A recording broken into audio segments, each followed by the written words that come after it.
সেদিন ছিল 1887 সালের 2রা মার্চ। মিস সুলিভান হেলেনের বাড়িতে এলেন তার শিক্ষয়িত্রী রূপে। আর সেদিন থেকেই হেলেনের জীবন তার কাছে মনোরম আর উপভোগ্য হয়ে উঠতে লাগল। মিস সুলিভান প্রথম যে উপহারটি হেলেনের হাতে তুলে দিয়েছিলেন সেটা একটা পুতুল। পার্কিন্সের ছেলেমেয়েদের উপহার হেলেনের জন্য এটা ছিল। পুতুলটিকে পোশাক পরিয়েছিলেন লরা ব্রিজম্যান, প্রথম শিক্ষাপ্রাপ্ত দৃষ্টিহীন বধির। প্রথম সুযোগেই অ্যান সুলিভান বস্তু পরিচিতির শিক্ষা শুরু করে দিলেন। পুতুলটি হেলেনকে দিয়ে মিস সুলিভান তার হাতে DOLL কথাটি নিজের আঙ্গুল দিয়ে বানান করে লিখে দিলেন। কিন্তু এ সংকেত হেলেনের মনে এবং চিন্তায় রেখাপাত করতে সমর্থ হল না। ব্যর্থতায় উত্তেজিত ক্রুদ্ধ হেলেন উপহার দেওয়া পুতুলটাকে আছাড় মেরে ভেঙে টুকরো টুকরো করে দিল। কিন্তু চরম ব্যতি বাহ্য। মিস সুলিভান উঠে পড়ে লেগে গেলেন হেলেনকে বস্তু পরিচিতির পাঠ দিতে। মাগ আর ওয়াটার এই দুটি শব্দ নিয়ে ধস্তাধস্তি চলল ছাত্রী ও শিক্ষিকার মধ্যে। মাগ মানে যে মগ, আর ওয়াটার মানে যে জল। একথা হেলেন কিছুতেই বোঝাতে পারছিলেন না। বারে বারে উল্টো পাল্টা হয়ে যাচ্ছিল। সম্ভবত বস্তুর উপস্থিতি এবং শব্দের মধ্যে তার রূপায়ণ, এই দুইয়ের মধ্যে প্রত্যক্ষ সংযোগের অভাব। প্রত্যক্ষ সংযোগের অভাবেই এই ঘটনা ঘটছিল। তখনকার মতো পাঠদান বন্ধ হল, কিন্তু মিস সুলিভান হতাশ হলেন না। আর একদিনের কথা, হেলেনের নিজের ভাষাতেই অনুবাদের সাহায্যে বলা যাক, কোট আনকোট দিয়ে, পথ চলতে চলতে ... আমরা কুয়া ঘরে গিয়ে উপস্থিত হলাম। কে একজন কুয়া থেকে পাম্প করে জল তুলছিল। শিক্ষয়িত্রী আমার হাতটি নিয়ে কলের মুখের নিচে ধরলেন।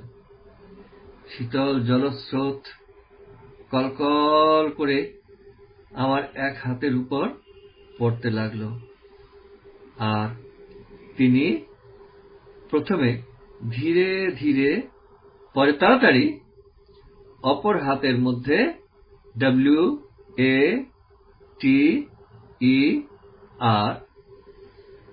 ব্র্যাকেটে জল কথাটি বানান করে দিতে লাগলেন।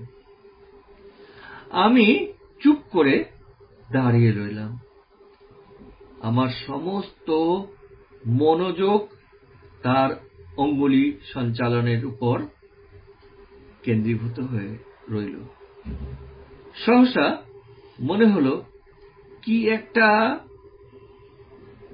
ভুলে যাওয়া জিনিসের অস্পষ্ট ধারণা মনের মধ্যে জেগে উঠছে। চিন্তাশক্তির প্রত্যাবর্তন জনিত আনন্দ শিহরণে মন ভরে উঠেছে। কেমন করে জানি না,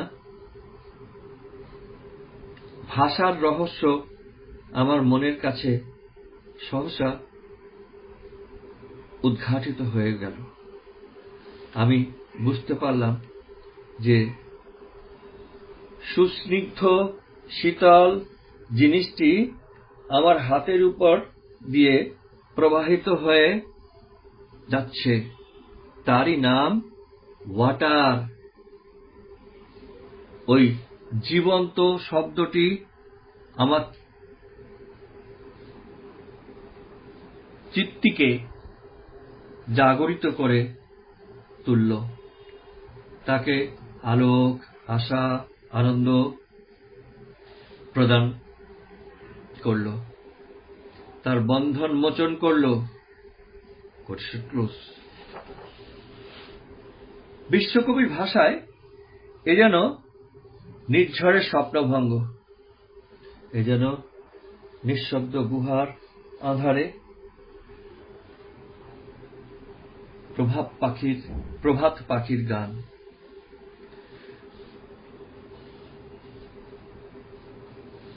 নিরুদ্ধ স্রোতস্বিনী আত্মপ্রকাশের পথ পেল। শব্দের সঙ্গে সঙ্গে বস্তুর উপস্থিতি, বস্তুর পরিচিতির বাধার প্রাচীর চূর্ণ করে দিল। তত্তর করে এগিয়ে চলল হেলেনের ভাষা শিক্ষা ও বস্তু পরিচিতি। কিন্তু বিচিত্র ও গভীর মানসিক ক্রিয়াকাণ্ড অর্থাৎ চিন্তার আবির্ভাব তো এবার দরকার। আর একদিনের কথা, হেলেন পুঁতির মালা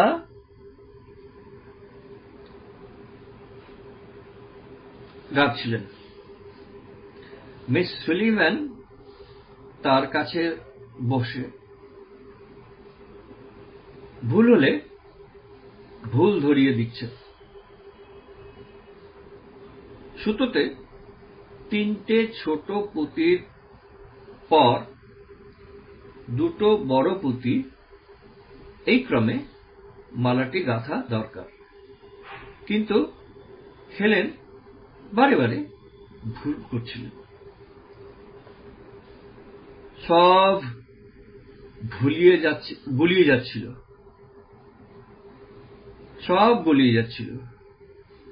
কয়েকবার চেষ্টা চলল, তারপর হেলেন মালা গাঁথা বন্ধ করে চুপচাপ হয়ে গেলেন। গভীর অভিনিবেশের সঙ্গে ব্যাপারটা বুঝবার চেষ্টা করতে লাগলেন। তার কিভাবে মালাটা গাঁথা উচিত, হেলেনের এই মানসিক অবস্থার পরিচয় দিতে গিয়ে মিস সুলিভ্যান তার কপালে নিজের আঙ্গুল দিয়ে বানান করে লিখে দিলেন, থিংকিং, চিন্তা করো। বিশ্বযুদ্ধ চমকের মতো হেলেনের কাছে পরিষ্কার হয়ে গেল। আমি একটু ভুল পড়েছি, ওটা আরেকবার পড়ছি। তিনি কপালে লিখে দিলেন থিংকিং, যার মানে চিন্তা। বিদ্যুৎ চমকের মতো হেলেনের কাছে পরিষ্কার হয়ে গেল বস্তু নিরপেক্ষ ধারণা কি এবং চিন্তা কাকে বলে। এমনইভাবেই মিস সুলিভানের সচেতন সাহায্যে হেলেনের জগৎ ক্রমে স্পষ্ট প্রত্যক্ষ হয়ে উঠতে লাগল। এরপর শুরু হল ব্রেইল লিপিকামালা শিক্ষা। মিস সুলিভান এক একটা বস্তুর নাম পিচবোর্ডে লিখে সেগুলোর সাহায্যে বাক্য গঠন শেখাতে লাগলেন। ধরা যাক পুতুলটি বিছানায় শুয়ে আছে, তো পুতুলের উপর ডল বলে লেখা পিচবোর্ডটি রেখে বিছানা বেড লেখাটি রেখে তাতে পুতুলটিকে শুইয়ে দেওয়া হলো। একটা কাজ বা মনের ভাব এমনভাবে সম্পূর্ণ প্রকাশিত হল। এ সম্বন্ধে হেলেন লিখেছিলেন কোট আনকোট, আমি বুঝে ফেললাম যে প্রত্যেকটি ছাপানো কথার অর্থ হয় একটা জিনিস না হয় একটা কাজ, আর না হয়তো একটা গুণ।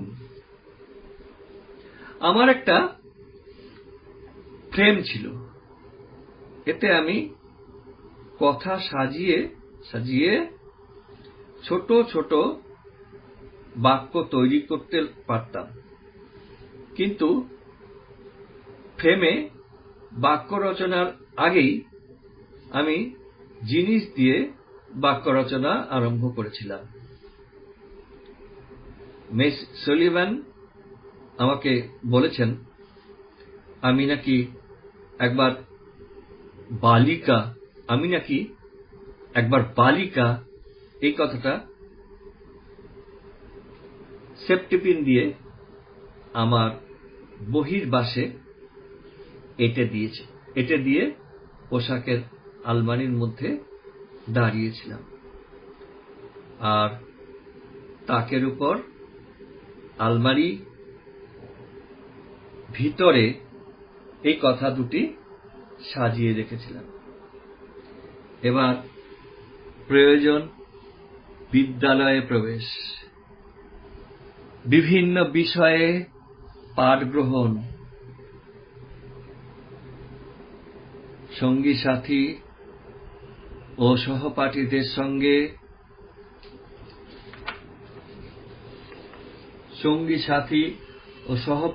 সঙ্গে ভাষা ও ভাবভঙ্গিতে ধারণার আদান প্রদান। মিস সুলিভান শ্রী কেলারকে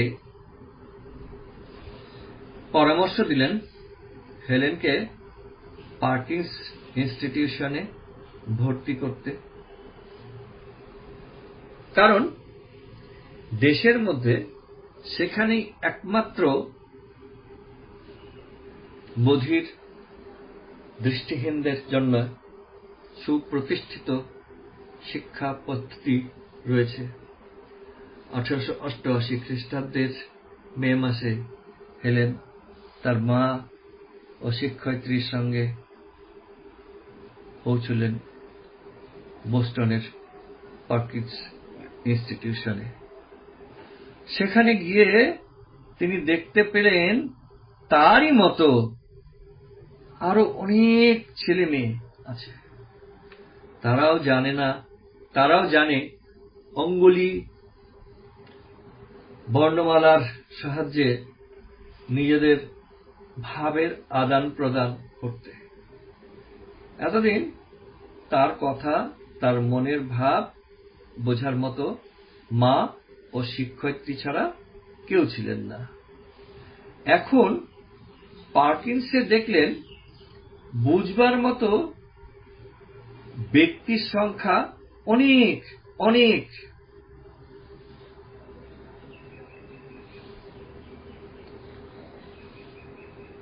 নিরুদ্ধ হৃদয়ে প্রকাশের আবেগে উচ্ছ্বসিত দুর্বার হয়ে উঠল। তত্তর করে এগিয়ে চল তার পাঠ গ্রহণ প্রস্তুতি এবং সমাপ্তি। এই বিদ্যালয়ে অবস্থান তার জীবনে নৈঃশব্দ ও অন্ধকারকে দূর করতে সমর্থ হয়েছিল। অবশ্য নিরবিচ্ছিন্ন সুখ যে সেখানে ছিল তা নয়, নিজ দারুণ দুঃখের আঘাতেও তাকে সহ্য করতে হয়েছিল।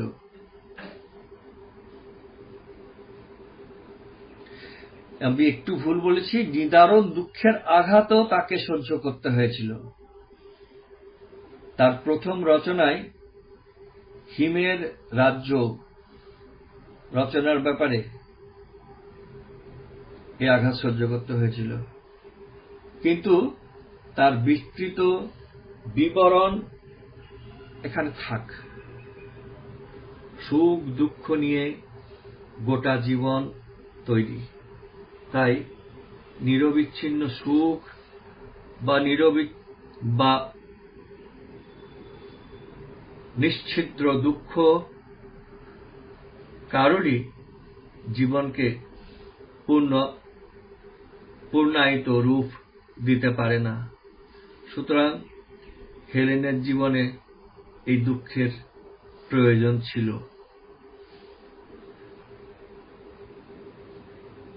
সাফল্য ক্রমে আসছে। অন্ধকার গলে গলে পড়ছে। মৌন পৃথিবী মুখর হচ্ছে, কিন্তু মানুষের মুখের ভাষা কোথায়? কেমন করে তিনি তা শিখবেন? কেমন করে তিনি তা বলবেন? ছটফট করতে লাগলো মন। কেউ কথা বললে তার ঠোঁটে কণ্ঠনালীতে হাত দিয়ে শব্দের কম্পন অনুভব করতেন, কিন্তু নিজের কণ্ঠনালীতে সে কম্পন সৃষ্টি করা প্রাণপণ চেষ্টাতেও তার পক্ষে সম্ভব হতো না। শুধু বেরিয়ে আসত কতকগুলো অস্ফুট বিকৃত উচ্চারণ। তিনি ছটফট করতে থাকতেন। এই সময় হোরেস ম্যান বিদ্যালয়ের অধ্যক্ষা মিস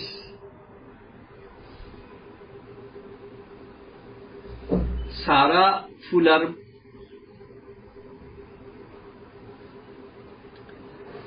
মুক্তদের ভাষা শেখানোর ব্যাপারে সুনাম অর্জন করেছিলেন।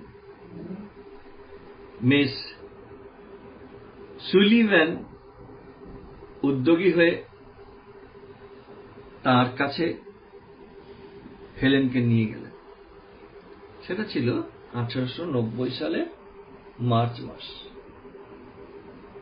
11 দিন ধরে হেলেনের ভাষা উচ্চারণ শিক্ষা চলল, এবং প্রথমে যে সম্পূর্ণ বাক্যটি উচ্চারণ করলেন তা হল, ইট ইজ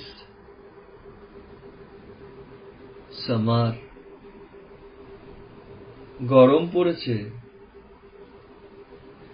এ সম্বন্ধে হেলেন নিজেই বলছেন, যেদিন আমি আমার জীবনের এই প্রথম সুসংবদ্ধ বাক্যটি উচ্চারণ করি, সেদিনকার বিস্ময় ও আনন্দ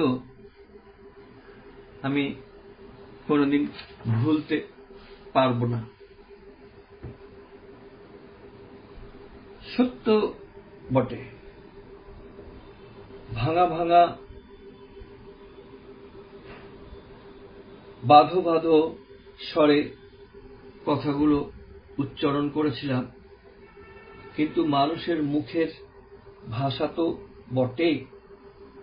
আমি হৃদয়ে নতুন শক্তি লাভের আনন্দে অনুপ্রাণিত হয়ে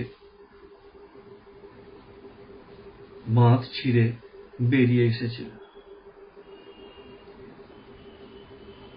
ওই কটি ভাঙা ভাঙা শব্দ সংকেতের ভিতর দিয়ে বিশ্বের সমস্ত জ্ঞান ও সমস্ত বিশ্বাসের দিকে হাত বাড়িয়ে দিয়েছিলাম।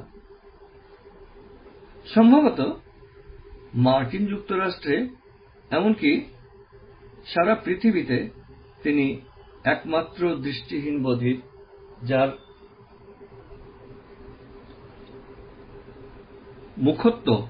মুখত্ব অর্থাৎ বধিত্ব অনেকাংশে দূর হয়েছিল। প্রথম প্রথম তার কথা মিস ফুলার ও মিস সুলিভ্যান ছাড়া তৃতীয় ব্যক্তি কেউ বুঝতে পারতেন না, আর তিনি নিজেই যে ক্রমে সব কথা শিখে বলতে পারতেন তাও নয়। এখানেও শিক্ষয়িত্রী মিস সুলিভান, তিনি ছিলেন তার দিশারি। অবশেষে পার্কিন্স বিদ্যালয়ের পাঠ সমাপ্ত হল। তিনি ভর্তি হলেন সুবিখ্যাত র্যাডক্লিফ কলেজে। যথেষ্ট মেধা ও প্রতিভার পরিচয় দিয়ে সহপাঠী ও অধ্যাপকদের স্নেহভাব ভালোবাসায় আকৃষ্ট করে হেলেন 1904 খ্রিস্টাব্দে ওই কলেজ থেকে ডিস্টিংশন সমেত বিএ পাস করলেন। বিবিধ প্রতিবন্ধিতা সত্ত্বেও পাঠ্যক্রম সাফল্যের সঙ্গে সম্পূর্ণ করতে অন্যদের চেয়ে তার বিন্দুমাত্র বেশি সময় লাগেনি। এখানেও মিস সুলিভানের অনন্য কৃতিত্ব, আর তার সঙ্গে যুক্ত হয়েছিল হেলেনের কঠিন অধ্যবসায় ও অক্লান্ত পরিশ্রম। প্রাতিষ্ঠানিক শিক্ষার পর্ব শেষ, এবার এলো কর্মজীবনের পালা। কিন্তু সে কর্ম অর্থ উপায়ের জন্য নয়, সমাজের কাজে নিযুক্ত করার জন্য। কেলার পরিবারের আর্থিক অনটন ছিল না, কেলারের পরিবারে আর্থিক অনটন ছিল না, স্বাচ্ছন্দ্য ছিল এটা বলা চলে। তাই হেলেন নিজেকে ধীরে ধীরে যুক্ত করতে লাগলেন প্রতিবন্ধীদের শিক্ষার ও পুনর্বাসন সংক্রান্ত বিভিন্ন কর্মকাণ্ডে। এই প্রসঙ্গে বলে রাখা ভালো, হেলেন ইতিমধ্যে পার্কিন্সে থাকাকালে তিনি আত্মজীবনী লিখতে শুরু করেছিলেন, যার উল্লেখ বর্তমান প্রবন্ধে বারে বারে করা হয়েছে। এই গ্রন্থটিতে জীবনের প্রথম 23টা ঘটনা বহুল বছরের পুঙ্খানুপুঙ্খ বিবরণ রয়েছে। গ্রন্থটি প্রকাশিত হয় 1902 সালে। আরও দুটি সংস্করণ বেরিয়েছিল 1903 ও 1905। তার জীবনের শেষ অংশের বিবরণ লিপিবদ্ধ করেছেন মিডস্ট্রিম গ্রন্থটিতে 1929 সালে। আর অনেক প্রবন্ধ লিখেছেন এখানে ওখানে। তার প্রত্যেকটি রচনার সুগভীর চিন্তা, নিখুঁত বিবরণ, সৌন্দর্যের প্রকাশ, ভাষার অপূর্ব মাধুর্য ও প্রসার গুণ প্রথম শ্রেণীর লেখকদের যা কিছু থাকা উচিত সবই প্রকাশ পেয়েছে। তার রচনা না পড়লে এসব বিশ্বাসই করা যায় না। পড়তে পড়তেও বিস্মিত হতে হয়। যতদিন জগতে কিছু দেখলেন না, শুনলেন না, যিনি জগতের কিছু দেখলেন না, শুনলেন না, কোন ধ্বনি তিনি কেমন করে রূপময় শব্দময় জগতের এমন নিখুঁত সৌন্দর্য পরিবেশন করতে পারলেন। আমি জায়গাটা আরেকবার পড়ছি। যিনি জগতের কিছু দেখলেন না, শুনলেন না, কোন ধ্বনি তিনি কেমন করে রূপময় শব্দময় জগতের এমন নিখুঁত সৌন্দর্য পরিবেশন করতে পারলেন, এ এক অত্যাশ্চর্য দিক, মানব মহিমার অত্যুচ্চ স্বাক্ষর। তবে হেলেন শুধু তার রচনার জন্য স্বদেশে ও বিশ্বের কাছে পরিচিতি লাভ করেননি, নিজে প্রতিবন্ধী হয়েও বিশ্বের প্রতিবন্ধীদের জন্য নানানভাবে নিজেকে বিলিয়ে দিয়ে তিনি জগতের দৃষ্টি আকর্ষণ করেছেন। মার্কিন যুক্তরাষ্ট্রের এমন কোন অঞ্চল ছিল না যেখানকার প্রতিবন্ধী প্রতিষ্ঠানে তিনি উপস্থিত হয়ে তাদের কাজে সাহায্য ও পরামর্শ দেননি। প্রথম বিশ্বযুদ্ধের সময় রণক্ষেত্রে অসংখ্য সৈনিক আহত হতে লাগল। কেউ বা হল বধির, কেউ বা দৃষ্টিহীন, আবার কেউ বা সবকিছুই হতভাগ্য পীড়িত সৈনিকদের শয্যার পার্শ্বে হেলেনকে দেখা যেতে লাগল।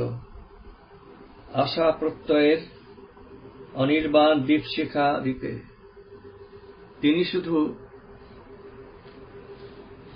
লেডি উইথ দ্য ল্যাম্প নন, তিনি হলেন lady with the eternal flame of faith and hope. আহত সৈনিকদের শয্যাপার্শ্বে উপস্থিতি তাদের মনে আশা ও আনন্দের সঞ্চার করতে পারে, কিন্তু আবার তারা কি করে নিজ নিজ কাজে দেশের কাজে লাগবে? হেলেন নিজের জীবনের অভিজ্ঞতার আলোকে বুঝলেন এমন একটা প্রতিষ্ঠানের প্রয়োজন যেখানে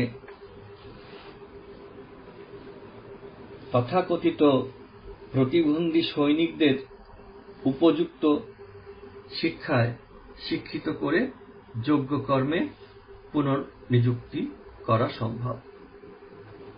তাই তার প্রচেষ্টায় এই প্রেরণায় 1915 সালে গঠিত হল হেলেন কেলার ফাউন্ডেশন।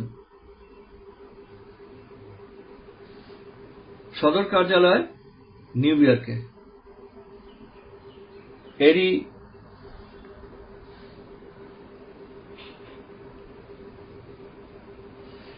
এরই পদাঙ্ক অনুসরণ করে ইংল্যান্ডে প্রতিষ্ঠিত হল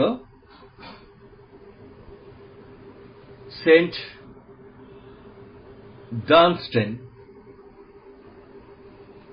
সেন্ট ডানস্টেন সম্ভবত 1917 থেকে 1918 সালে।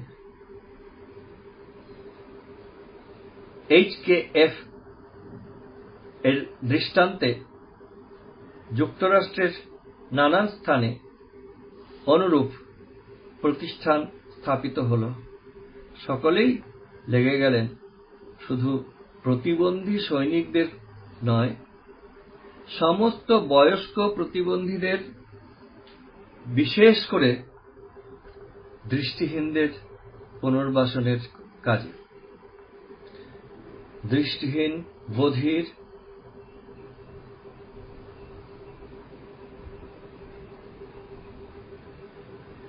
ডাক্তার মিস হেলেন কেলারের জীবনের মহত্তম দিকটি এখানে। হেলেনের প্রেরণা ও কাজে কর্মে তার উৎসাহ গোটা বিশ্বকে আকৃষ্ট করল। দিকে দিকে তার ডাক পড়ল। দ্বিতীয় বিশ্বযুদ্ধের পর তিনি পাড়ি জমালেন বিদেশে, গেলেন যুদ্ধবিধ্বস্ত কোরিয়ায়, চীনে, জাপানে, সমগ্র ইউরোপ মহাদেশে, বিভিন্ন উন্নয়নশীল দেশে, ভারতেও তিনি এসেছিলেন 1954 থেকে 1955 সালে। সেই সময় কলকাতায়ও পদার্পণ করেছিলেন। ধন্য হয়েছিলাম আমরা এই মহত্তম মনুষ্যত্বকে পেয়ে। 1968 সালে দৃষ্টিহীনদের কাছে, দুনিয়ার সমস্ত প্রতিবন্ধী মানুষের কাছে একটা ইন্দ্রপতনের বছর। এবছর 1 জুন প্রত্যয় ও প্রত্যাশার চিরভাস্বর দীপশিখাটি নির্বাপিত হল। হেলেন দেহত্যাগ করেন 88 বছর বয়সে। তার নশ্বর দেহ পৃথিবী আত্মসাৎ করল, কিন্তু তার কর্ম, তার সাফল্য, তার অনুপ্রেরণা তাকে দিল চিরজীবনের মর্যাদা, চিরজীবিতের মর্যাদা। তিনি সব দেশের, সব মানুষের কাছে অমর হয়ে রইলেন। শেষ।